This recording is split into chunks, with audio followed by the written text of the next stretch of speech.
వేయండి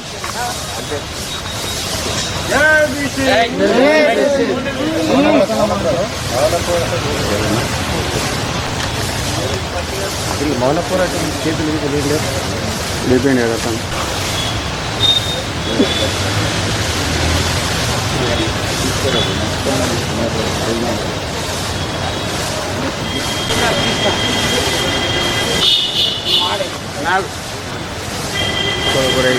ఒక్కొక్కరు వేయడు మనకు మేము ఫోటోలు రావు తినని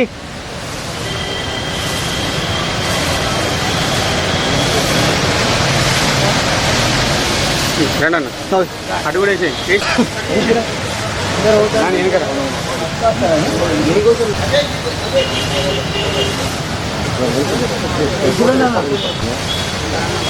తినైనా ఒకసారి కాదు చేతులు ఫోటో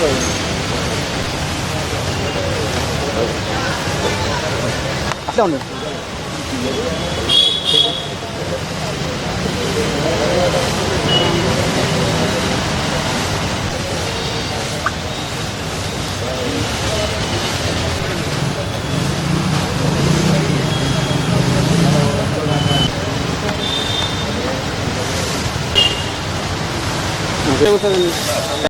ఈ రోజు ఆదిలాబాద్ లో రాష్ట్ర నాయకత్వ పిలుపు మేరకు మరి ఇక్కడ మహాత్మా బాపులే విగ్రహం దగ్గర మౌన దీక్ష చేపట్టడం జరిగింది. బీసీ సంఘాలు ఏకమై ఈ రోజు ఆదిలాబాద్ లో ఐక్యతగా ఉండి మరి ఇక్కడ వచ్చి మౌన దీక్ష చేపట్టడం జరుగుతున్నది. ఇవాళ రాష్ట్ర నాయకత్వం పిలుపు మేరకు ఈ రోజు అన్ని జిల్లాలలో మరి మౌన దీక్ష చేపట్టడం జరిగింది. మరి ఆదిలాబాద్ లో కూడా మేము చేపట్టడం జరుగుతున్నది కాబట్టి ముఖ్యంగా 42% మీద రిజర్వేషన్ కల్పిస్తామని చెప్పి మరి ఇప్పటి వరకు 9th షెడ్యూల్లో పెడితే మరి 42% రిజర్వేషన్ ఇస్తే బాగుంటది. మరి ఇవల్ల విద్య ఉద్యోగాలు మరి రాజకీయ పరంగా కూడా మరి బీసీలు ఇంకా ఎదగడానికి అవకాశం ఉంటుంది. కాబట్టి ముఖ్యంగా మనం ఇవాళ రాష్ట్ర పిలుపు మేరకు ఈ మౌన దీక్షను చేపట్టడం జరిగింది.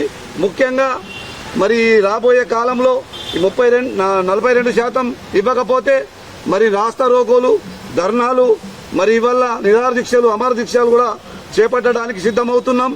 మరి ముఖ్యంగా ప్రభుత్వాలు 2 నెలల ద్రోహిని పాటిస్తున్నాయనేది బీసీలు గమనిస్తున్నారు.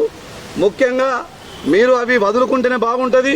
మరి 42% సాధించేంత వరకు ఈ ఉద్యమాలు ఇంకా మరింత పెద్ద ఎత్తున చేయడానికి సిద్ధమవుతున్నాం. కాబట్టి మరి ఈరోజు ఆదిలాబాదులో ఈ ధర్నా ఈ మౌన దీక్ష మంచి ప్రశాంతంగా చేపట్టి మరి దీనికి మీడియా మిత్రులు కానీ మరి మా బీసీ సంఘ నాయకులు అందరూ సహకరించిన అందరికీ పేరు పేరున ధన్యవాదాలు తెలుపుకుంటున్నాను.